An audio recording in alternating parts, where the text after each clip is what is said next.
Well, new allegations tonight against President-elect Donald Trump and his campaign team. CBS News and many other networks are reporting that top U.S. intelligence directors gave Trump a briefing last Friday that includes allegations of a strong link between Russian operatives and the Trump campaign before the election. Yeah, KCAL9 political reporter Bryan has a lot of details on this and more. I know you've been working up just to this point in time, right? Wow. All I can say is strap yourselves in, okay? Yeah. Because we haven't even gotten to the inauguration yet. Right. Unbelievable. It's the wildest and craziest turn yet to what has been one of the most bizarre presidential campaigns in American history. Today, the latest shocker that the leaders of U.S. intelligence agencies presented President Obama and President-elect Trump with a briefing memo that claimed two things, both unverified, but both out there tonight. The first, Trump's campaign was very cozy with Russia during the election season, and Russian spies have built a file on Trump over the years that contains salacious personal information about Mr. Trump and may have considered blackmailing him.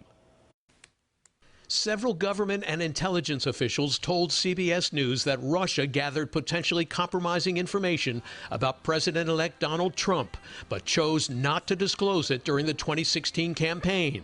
Instead, it opted to only release emails that were damaging to Democrat Hillary Clinton. If this report were true, that Russian intelligence had truly compromising material on the president-elect and that there was some cooperation or collusion between his campaign and the Russians, that would be unprecedented in American history. The information, so far unsubstantiated and unconfirmed, was outlined in a memo attached to the classified report on Russian cyber activities during the election. It was released only to President Obama, Mr. Trump, and 8 congressional leaders. President-elect Trump responded to the charges Tuesday evening, charging fake news, a total political witch hunt.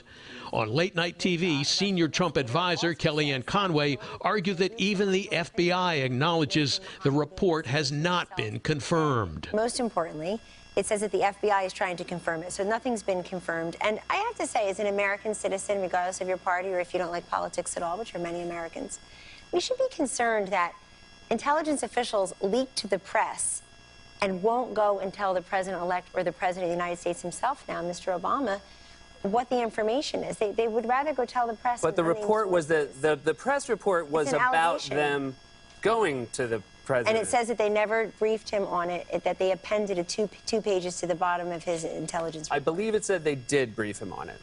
Well, he has said that he is not aware of that. The New York Times reports memos describe sex videos involving prostitutes with Mr. Trump in a 2013 visit to the presidential suite of this swanky Moscow hotel. The videos were supposedly prepared as compromising material with the possible goal of blackmailing Mr. Trump in the future. Again, these remain unsubstantiated allegations, but the material was attached to last week's intelligence report, and it has injected new controversy over what, if any, contact may have been made between the Trump team and Russia. Now, the Times reports Intel officials were concerned that the information would be leaked before they informed Mr. Trump and President Obama, and that's why they attached the material to the intelligence summary last week. Now, in many respects, it has raised more questions than it has answered as the country struggles to react. Jeff, Lena, back to you.